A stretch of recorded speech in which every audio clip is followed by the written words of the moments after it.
दोस्तों, क्या कभी आपने सोचा है कि जंगल के राजा शेर और पतले दुबले से दिखने वाले सांप में क्या अंतर है?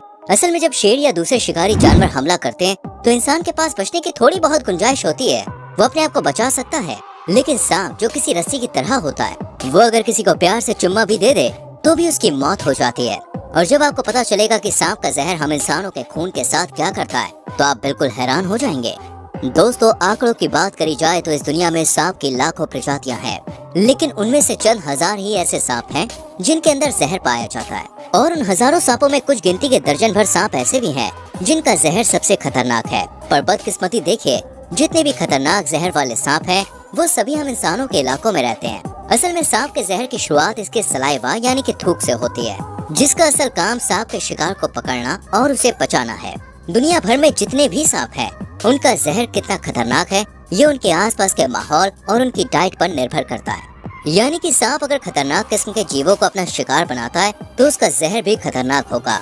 लेकिन अगर सांप छोटे मोटे जानवरों को खाकर अपना काम चलाता है तो उसके जहर में ज्यादा दम नहीं होगा। वैसे सांपों की जिंदगी भी दोस्तों बड़ी दिलचस्प है, क्योंकि बरसों पहले सांप अपने जबड़े के पिछले हिस्से के दांतों से जहर उगलता था। सांप के शरीर में जिस जगह जहर इकट्ठा होता है वो एक थैली नुमा अंग होता है जो उसके जबड़े के बिल्कुल पीछे होता है। इसलिए जहर को बाहर निकालने के लिए पीछे वाले दांत ज्यादा बेहतर थे, क्योंकि वो जहर वाली थाली के पास थे। पर इस तरह के सांप अपने शिकार को निगले बिना उस पर हमला नहीं कर पाते थे, जिस कारण धीरे धीरे एवोल्यूशन हुआ और सांप आसानी से शिकार करते गए और फिर वो अपने आगे वाले दांतों से उगलने लगे। तो आप जान गए होंगे कैसे वो अपने दांतों से ही शिकार को काटकर उसको मौत की नींद सुला सकते थे। आप इसी के साथ सांपों के दांतों का डिजाइन भी दोस्तों बदला। पहले सांपों के दांतों से जहर बाहर की तरफ टपकता था, लेकिन धीरे धीरे दांतों में कैविटीज बनने लगी ताकि जहर को निकलने का रास्ता मिल जाए। और अब तो हाल ये है कि सांप के दांत अंदर से पूरी तरह खोखले हो चुके हैं, यानी कि अब सांपों के दांतों के अंदर से ही जहर बहता है। इस खास एवोल्यूशन की मदद से अब सांप अपने शिकार के शरीर के अंदर डायरेक्ट जहर डाल सकते हैं। लेकिन दोस्तों, बदकिस्मती से ये एवोल्यूशन दुनिया के सारे सांपों में नहीं होगा। ऑस्ट्रेलिया में पाए जाने वाले अधिकतर सांप इस चीज में बड़े माहिर हैं। यही कारण है कि ऑस्ट्रेलिया में लोग बीमारी और एक्सीडेंट से कम और सांपों के जहर से ज्यादा मरते हैं। वैसे दोस्तों, अगर जहर की बात करी जाए तो कौन सा जहर इस दुनिया का सबसे खतरनाक है, इसके बारे में कुछ भी कहना काफी मुश्किल है, क्योंकि हर जहर शरीर में अलग अलग तरीके से काम करता है। और सांप का जहर किस प्रकार का है ये पूरी तरह से उसके द्वारा किए जाने वाले शिकार पर डिपेंड करता है।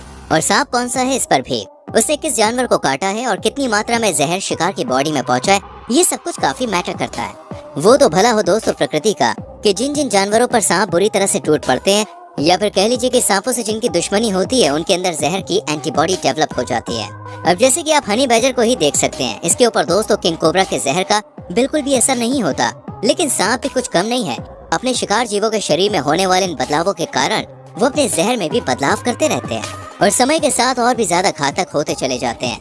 और हम इंसानों के लिए तो सांपों का जहर बहुत ही ज्यादा खतरनाक होता है, क्योंकि हम मैमल्स हैं जो उनके असली शिकार रोडेंट से काफी मिलते जुलते हैं। हम और रोडेंट्स एक ही बायोलॉजी से बने हैं। हमारे सेल्स के स्ट्रक्चर से लेकर शरीर में होने वाली ब्लड क्लॉटिंग तक हर एक चीज लगभग एक जैसी ही होती है। और यही सबसे बड़ी वजह है कि सांपों के अंदर पाए जाने वाला जो जहर है वो तो रोडेंट्स के लिए हम इंसानों पर भी बहुत बुरी तरीके से काम करता है। दोस्तों, सांप के जहर कई प्रकार के होते हैं और हर जहर अलग अलग तरीके से असर करता है, जैसे कि न्यूरोटॉक्सिन, होमोटॉक्सिन, साइटोटॉक्सिन, कार्डियक टॉक्सिन आदि। ये सभी सांप के जहर के प्रकार हैं जो हमारी बॉडी में बिल्कुल डिफरेंट तरीके से काम करते हैं। अगर हम सबसे खतरनाक न्यूरोटॉक्सिक जहर के बारे में बात करें तो ये डायरेक्ट हम इंसानों के दिमाग पर असर डालता है, जहाँ ये जहर धीरे धीरे न्यूरोट्रांसमीटर्स पर हमला करते हैं। ये वो केमिकल्स है जो न्यूरॉन्स के जरिए दिमाग तक सिग्नल पहुंचाते हैं। ऐसे में जब इनमें हलचल होती है तो ब्रेन डैमेज होने लगता है, जिसके बाद इंसान के बचने की कोई गुंजाइश नहीं बचती। होमोटॉक्सिन जहर आपके शरीर में ब्लड क्लॉटिंग को रोक देता है, जिसकी वजह से खून बिल्कुल पतला होने लगता है और शरीर के अंदर ही ब्लीडिंग शुरू हो जाती है। ब्लड क्लॉटिंग रुक जाने से घाव भी नहीं भरते और इस कंडीशन में इंसान की मौत लगभग तय समझिए। बहुत मुश्किल से ही दोस्त उसको बचाया जा सकता है। पर जब बात साइटोटॉक्सिक वेनम की आती है तो ये डायरेक्ट शरीर के सेल्स पर हमला करता है। इस जहर के असर से बॉडी अंदर ही अंदर गलने लगती है, जिसकी वजह से उनमें छाले और फफोले पड़ने लगते हैं। धीरे धीरे सेल्स मरने लगते हैं और कुछ ही समय में इंसान की मौत हो जाती है।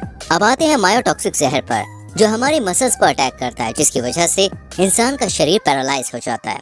कभी कभी दोस्तों पैरालाइज के दौरान इंसान की मौत भी हो जाती है। और दोस्तों, कोआगुलोटॉक्सिक जहर भी कुछ कम नहीं है, जो इंसान के खून की फ्लोटिंग प्रोसेस को बहुत तेज कर देता है, जिससे शरीर के अंदर जगह जगह पर खून के थक्के जमने लगते हैं। इसका काम लगभग न्यूरोटॉक्सिक जहर की तरह ही होता है, जहां खून के थक्के की वजह से ब्लड सर्कुलेशन रुक जाता है और जब ब्लड इंसान के हार्ट तक नहीं पहुंच पाता तो कुछ ही देर में उसकी मौत हो जाती है।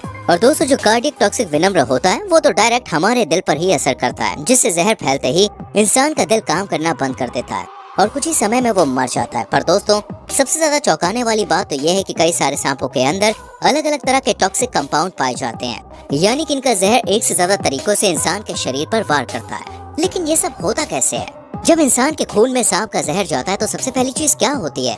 इसी बात को जानने के लिए एक एक्सपेरिमेंट किया गया, जहाँ खून को 2 अलग अलग जार में निकाल लिया जाता है। एक जार में खून के साथ थोड़ा सा पानी मिलाया जाता है और दूसरे जार में खतरनाक ताइपान सांप का जहर मिलाया जाता है। वैसे तो जहर की एक ही बूंद डाली गई थी, लेकिन दोस्तों वो एक बूंद जहर की इतनी तेजी से काम करती है कि आप सोच भी नहीं सकते हैं।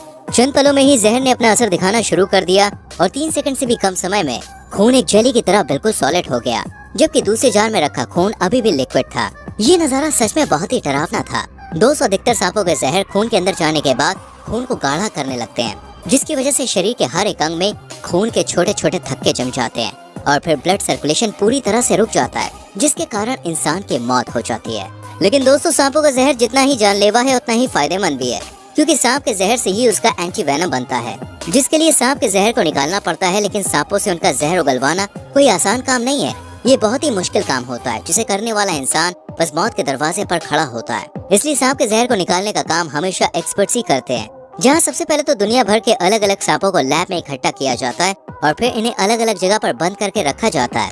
हालांकि इस दौरान उनके पालन पोषण और खान पान का भी पूरा ख्याल रखा जाता है, ताकि सांप लंबे समय तक हेल्दी रहे और ज्यादा से ज्यादा जहर निकाल सकें। अब जहर निकालने के लिए पहले तो उसके मुंह को एक कांच के ग्लास में दबाया जाता है। सांप के जबड़े के अगले हिस्से पर जैसे ही दबाव पड़ता है, वो अपने आगे के दांतों से जहर उगलने लगता है। बीच बीच में उंगलियों से सांप की आंखों के नीचे के हिस्से को भी दबाया जाता है, ताकि सांप के जहर वाली थैली पर प्रेशर पड़े और वो ज्यादा से ज्यादा जहर निकाले। जहर निकालने के बाद सांप को बड़ी ही सावधानी के साथ वापस उसी जगह पर रख दिया जाता है। लेकिन दोस्तों, बात केवल सांप के जहर पर ही खत्म नहीं हो जाती, क्योंकि एंटी वेनम बनाना कोई बच्चों का खेल नहीं है। किस जहर में कौन सा टॉक्सिन के कितने कंपाउंड है, ये जानना देखिए बहुत मुश्किल होता है। जैसे कि हमने आपको बताया, ज्यादातर सांपों के जहर में अलग अलग टॉक्सिन के कंपाउंड्स होते हैं। ऐसे में इनके लिए एंटी वेनम तैयार करना मुश्किल काम है। जब शुरुआत में एंटी वेनम तैयार हो रहे थे, तब वैज्ञानिकों ने लैब में पाले गए कई सारे चूहों पर दुनिया के अलग अलग सांपों के जहर का टेस्ट किया, ताकि एंटी वेनम के डोज और क्वांटिटी के बारे में पता लगाया जा सके। और तब जाकर पता चला कि एक एंटी वेनम बनाने के लिए एक बार में निकाले गए औसतन 15 से 20 सांपों के जहर की जरूरत पड़ती है। वैसे दोस्तों, सांपों का जहर अलग अलग बीमारियों में भी काम आता है, जैसे कि ऑपरेशन के दौरान खून ज्यादा ना बहे, इसलिए जहर से बनने वाली दवा इस्तेमाल की जाती है, ताकि खून का थक्का बनने लगे। और जिस जहर से इंटरनल ब्लीडिंग होती है, उसका इस्तेमाल दिल के मरीजों के खून को पतला करने के लिए किया जाता है। तो दोस्तों, आपने देखा किस तरह से सांपों का जहर हम इंसानों की जिंदगी में असर डालता है। अब आपको सांप का नाम सुनकर कितना डर लगता है, कमेंट में जरूर बताना। इस तरह की वीडियोस देखते रहने के लिए चैनल को सब्सक्राइब करके बेल आइकन प्रेस करें, जिससे आने वाली वीडियोस आपसे मिस ना हो। मिलते हैं अगली वीडियो में, अभी के लिए बाय बाय।